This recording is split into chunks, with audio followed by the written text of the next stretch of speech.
향한 자냐. 아멘. 여러분 오늘 저녁 드신 분 한번 손 들어봐 주시겠어요? 저녁 드신 분. 집사님 뭐 드시고 오셨습니까? 혹시 실례가 안 된다면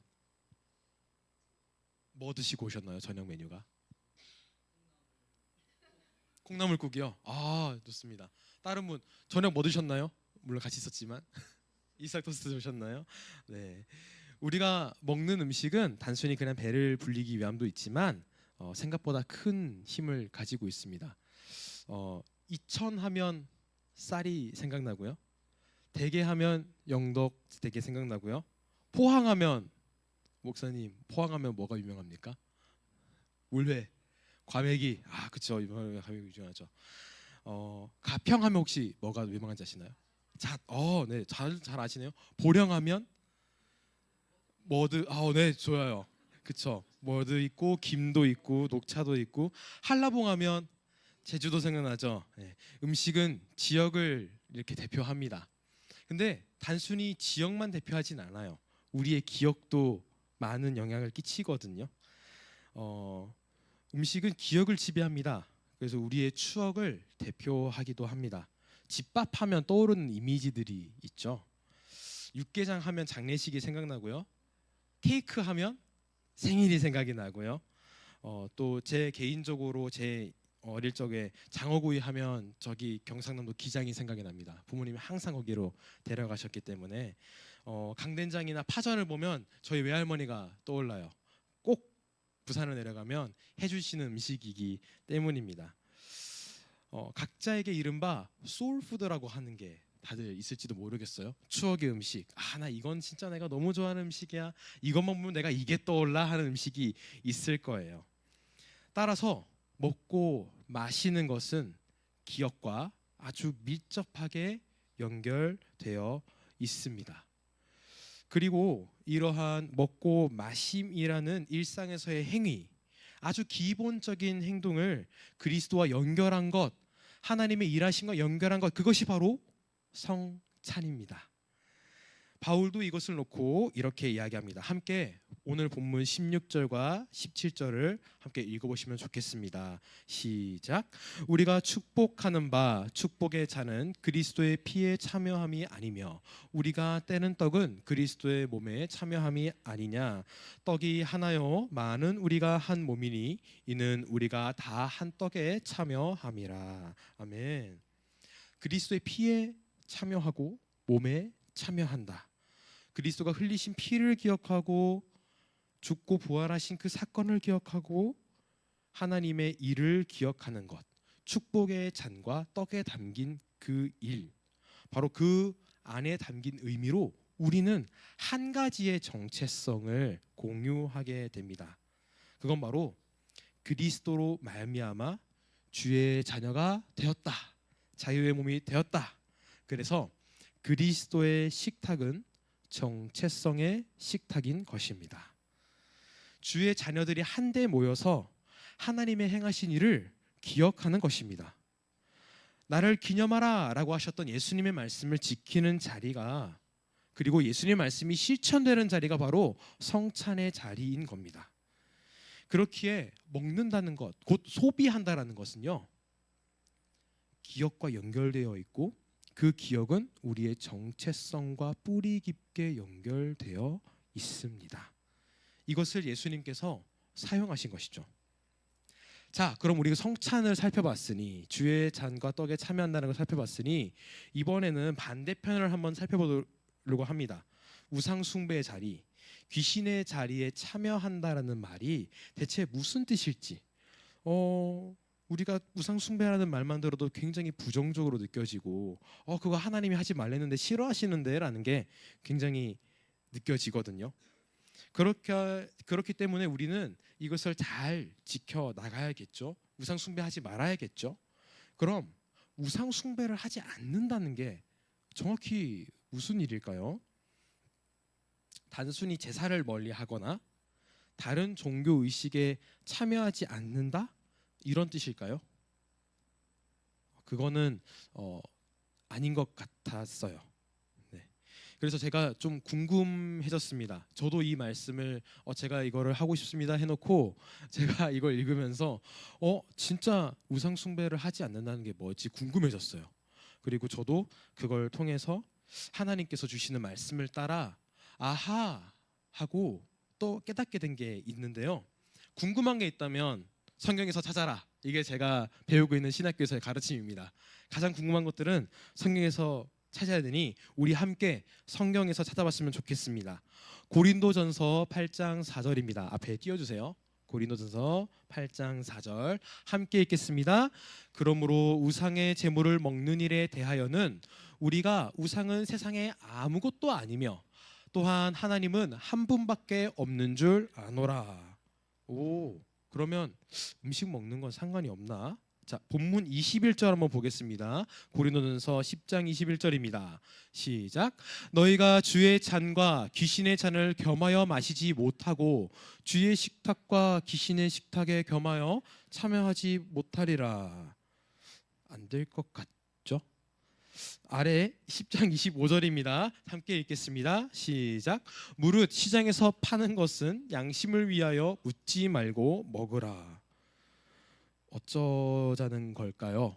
저는 이거 보고 되게 당황했어요. 하나님, 왜 하나님은 올바르신 분인데 왔다 갔다 하세요? 저 진짜 이거 어떻게 이거를 제가 해석하고 나눠야 될지 제가 너무 막막합니다라고 하니 이거 눈치 싸움 하라는 이야기는 아닌 것 같은데 이거 다른 사람 눈치 봐가면서 그냥 먹어도 괜찮아 막 이런 건 아닌 것 같은데 어떻게 얘기를 해야 될까 진짜 고민을 많이 하게 됐습니다. 하나님께 엎드려서 간구하니 하나님께서 제 시선을 이것보다 조금 성경 앞구절에 두시더라고요. 같이 고린도전서 10장 6절을 한번 찾아서 보시겠습니다. 고린도전서 10장 6절입니다. 네, 다 함께 찾으신 줄로 알고 함께 읽겠습니다. 이러한 일은 우리의 본보기가 되어 우리로 하여금 그들이 악을 즐겨한 것 같이 즐겨하는 자가 되지 않게 하려 함이니. 아하, 여기 주의사항이 있었네요. 그러면 그 아래 구절도 함께 읽어보겠습니다. 7절입니다. 그들 가운데 어떤 사람들과 같이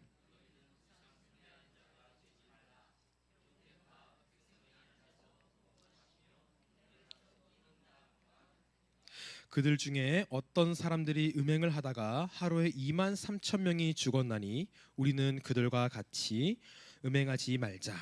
그들 가운데 어떤 사람들이 주를 시험하다가 뱀에게 멸망하였나니 우리는 그들과 같이 시험하지 말자. 그들 가운데 어떤 사람들이 원망하다가 멸망시키는 자에게 멸망하였나니 너희는 그들과 같이 원망하지 말라. 아멘. 7절의 내용은요, 출애굽기 32장에 나오는 내용입니다. 이렇게 말하니까 좀 어렵죠? 쉽게 말씀드리면 황금송아지 사건입니다. 우리가 잘 알고 있는 그 사건이죠. 황금송아지 사건에 있어서의 가장 큰 핵심은 이거였습니다. 황금송아지를 만들어 놓고 봐라, 이 황금송아지가 너희를 애굽에서부터 이끌어낸 여호와다라고 했어요.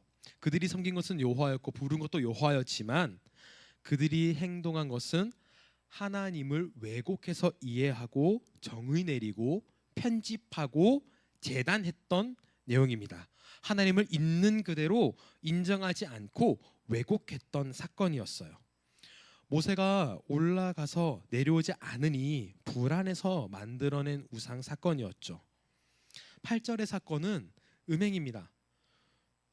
음행의 사건에서 가장 유명한 건 비느하스 창일 거예요. 이렇게 찔러가지고 이렇게 굉장히 놀라운 일을 행했는데 모압 여인과 함께 먹고 마시고 즐기고 그들의 우상 앞에서 절했습니다. 자신의 쾌락과 만족을 위해서 하나님을 떠나거나 혹은 그때 당시에 있었던 그 배경사로서는 하나님은 인도하신 신이고 내 기쁨과 만족을 채워주는 신은 또 다른 신이라고 하면서 다른 신을 겸하여서 섬긴 사건이었어요. 이걸 음행했다고 하였죠. 9절의 사건은요, 민수기에 나오는 노뱀 사건으로 유명한 사건입니다. 이 시기에 이스라엘은 만나도 먹었고요, 바로 앞서서 마사 무리바의 물도 먹었습니다. 근데 이번에는 만나를 우리가 하찮은 음식으로 여기노라 라고 하면서 하나님께서 주신 것을 아주 쓰레기 취급하는, 이거 굉장히 하찮다라고 하는 게 말이 센 말이거든요. 쓰레기 취급하는 거거든요. 아, 일단 쓰레기 난 더 이상 안 먹어, 나 못 먹어, 이렇게 얘기를 하는 거였어요. 근데 만나도 내려오고 물도 오는데 이렇게 했다라는 것은 진짜 우리가 먹을 게 없어서 죽겠다 이게 아니라 이것보단 좀 더 좋은 거 내놔라고 하는 반찬 투정 같은 거였거든요. 만나도 줬는데 진짜 내가 원하는 것도 좀 더 원하면 주지 않겠어라고 했었던 이 생각, 그러니까 하나님을 자판기처럼 여겼던 행위가 바로 이 8절 9절의 사건인 것입니다. 10절에서 원망했다고 했었던 것은 어떤 사건이었냐면 정탐 이후로 아니야 저 사람들 우리가 못 가, 우리가 절대로 이길 수 없어라고 하면서 하나님을 불신해서 원망했었던 사건입니다. 원망은 다양하게 나타나지만요, 기본적으로 이스라엘의 하나님을 불신했던 사건과 아주 깊은 연관이 있었습니다. 이걸 보면서요, 전 개인적으로 되게 많이 찔렸어요. 되게 많이 회개했습니다. 아, 이게 사람의 본성이구나. 하나님을 왜곡하고 탐욕 때문에 하나님을 멀리하거나 내가 다른 것과 타협하고 하나님을 자판기 취급하고 하나님의 말씀을 불신하는 것, 내 불안 때문에, 내 탐욕 때문에, 내 욕심 때문에, 지금 당장 상황이 바뀌지 않는 이 상황 때문에, 내가 속에서 피어난 내 불신 때문에 하나님에 대하여 하나님이 하기 싫어하는 것들을 자행하고 있는 제 모습들이 이렇게 스쳐 지나가더라고요. 이 모든 것이 전부 자신의 욕망에 더 큰 가치를 둔 결과입니다. 그러니 이걸 알고 나니 이 생각이 들더라고요. 아, 우상 숭배 이거 멀리 있지 않다. 진짜 가까이 있고 동떨어진 이야기 아니다. 귀신의 자네, 귀신의 제사하는 자들, 귀신 제사에 참여하는 자들, 이 사람들은 결론적으로 무엇을 숭상했냐면 자신의 욕망을 숭상했던 거예요. 귀신을 왜 제사하는가? 제가 또 이번 학기에 과제를 받았던 게 다른 종교에 대해서 연구해오라라는 거였거든요. 제가 연구했던 게 샤머니였습니다. 샤머니즘에서 얘기하는 게 불가항력, 자기에게 일어난 어떤 나쁜 일을 그거 불가항력적인 존재가 조상신이 너를 이렇게 너가 이런 걸 잘못해서 그런 거야 이렇게 하면서 내가 마음 아프고 어려운 것에 대한 회피할 수 있는 공간을 만들어주고 동시에 내가 복을 받을 수 있고 내 불안이 해소될 수 있도록 작은 부적이나 굿이나 강령술을 통해서 내 불안을 해소해주는 방향으로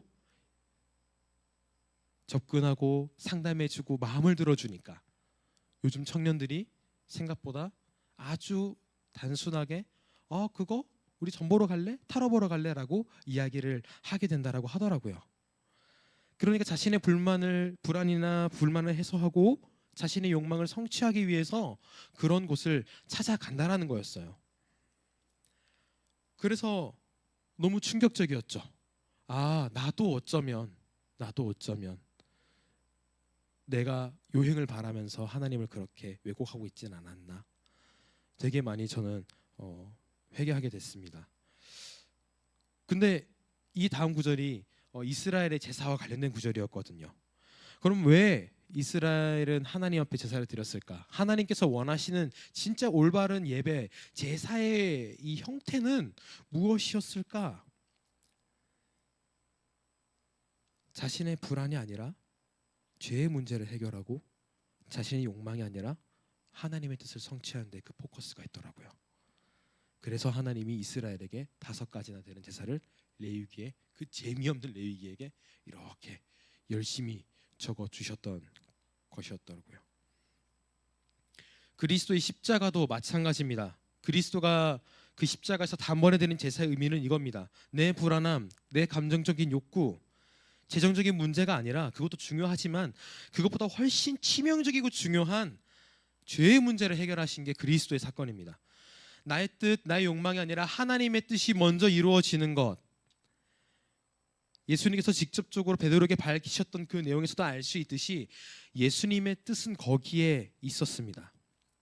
그러니 이 두 가지를 한 번에 할 수 없는 것입니다. 본문 21절 함께 다시 읽겠습니다. 본문 21절 함께 읽겠습니다.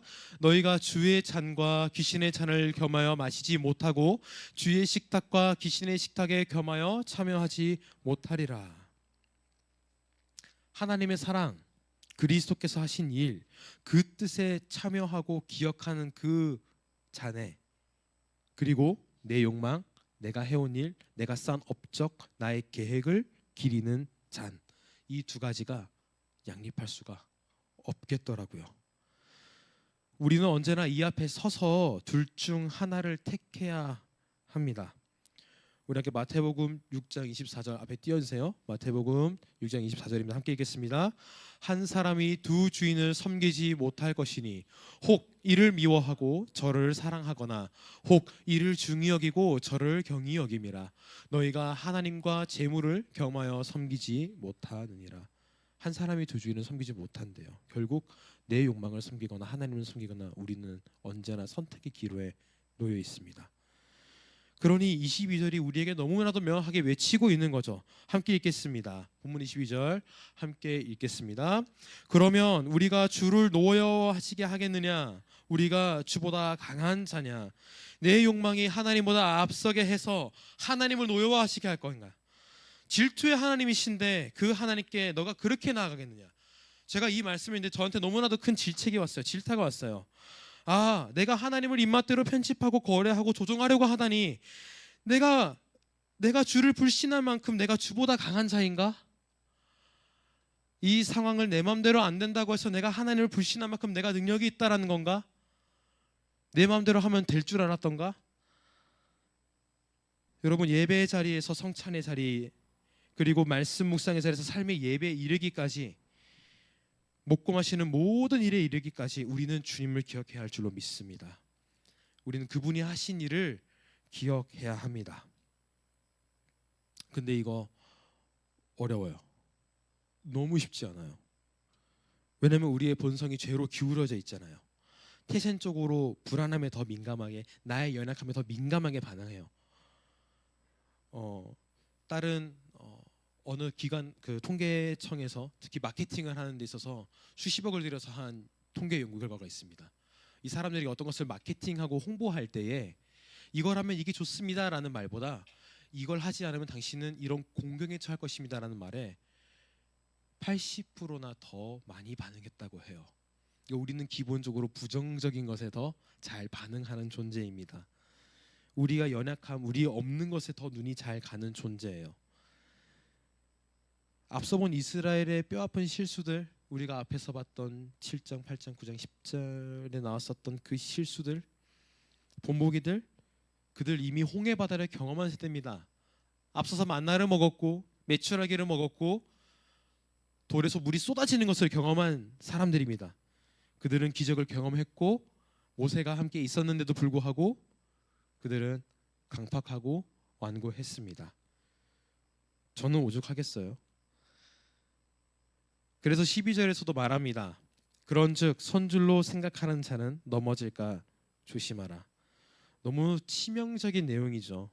하나님을 좀 안다라고 생각했을 때, 아, 그래도 이 정도면 난 좀 조심한다고 생각했는데, 나 이 정도면 진짜 많이 참았는데, 아, 이 정도면 진짜 많이 헌신했는데, 노력했는데, 근데 하나님을 믿고 의지하면서 살아가다 보면 우리가 조심한다고 해서 되는 일이 아니라 그냥 무자비하게 우리에게 닥쳐오는 일들이 있잖아요. 아버지께서 개척하셨고 개척해서 어릴 때부터 그 안에 있으면서 별의별 일을 정말 다 겪는 모습을 어릴 때 봤습니다. 괴한이 들이닥친 적도 있었고요. 한때는 너무 깊은 우울감에 빠져서 사시는 아버지의 모습을 본 적도 있었고요. 어떤 성도가 와서 하루 그냥 예배드리고 가셨는데 그분이 아무런 것도 하지 않았는데 무슨 상처를 받았다고 장문의 편지를 보내면서 협박하신 적도 있고요. 저만 하더라도 뭐 다른 여러 가지 일들이 있었어요. 하나님을 원망하는 날도 참 많았어요. 광야에서 지친 이스라엘처럼 우리도 신앙의 여정 가운데 지치고 이해 안 되는 일들이 가득할 때가 참 많습니다. 여러분들이 저보다 훨씬 더 잘 아실 거예요. 저는 이렇게 얘기했던 것 같아요. 하나님, 제가 당신께 얼마나 헌신했는데, 하나님 정말 하나님께서 영광 받으시려고 얼마나 정직하게 살려고 노력했는데 왜 보상이 있다고 합니까? 왜 이런 대우를 받아야 되고 이런 일들이 내 삶에, 내가 소중하게 여기는 사람들의 삶에, 믿는 사람들의 삶에 펼쳐져야 됩니까? 하나님 공의의 하나님이시라면서요. 하나님 섬기겠다고 개척교회 헌신하고 하나님 섬기겠다고 시작한 모든 일들이 왜 파산이라는 뼈아픈 길로 가야 됩니까? 이건 아니잖아요. 하나님 감사의 잔을 높이 들면서 시작했던 여정이 점점 삶을 살아가는 과정에서 그 잔을 들고 있었던 그 팔이 힘이 빠져갈 때, 그리고 주체할 수 없도록 그 욕망의 잔이 끌어 넘쳐오고 그 욕망의 잔이 내게 치고 오려고 할 때, 그때 성경이 이렇게 얘기하십니다. 저에게 그 말씀이 깨달아지게 하시더라고요. 함께 읽겠습니다. 고린도전서 10장 13절입니다. 사람이 감당할 시험 밖에는 너희가 당한 것이 없나니 오직 하나님은 미쁘사 너희가 감당하지 못할 시험을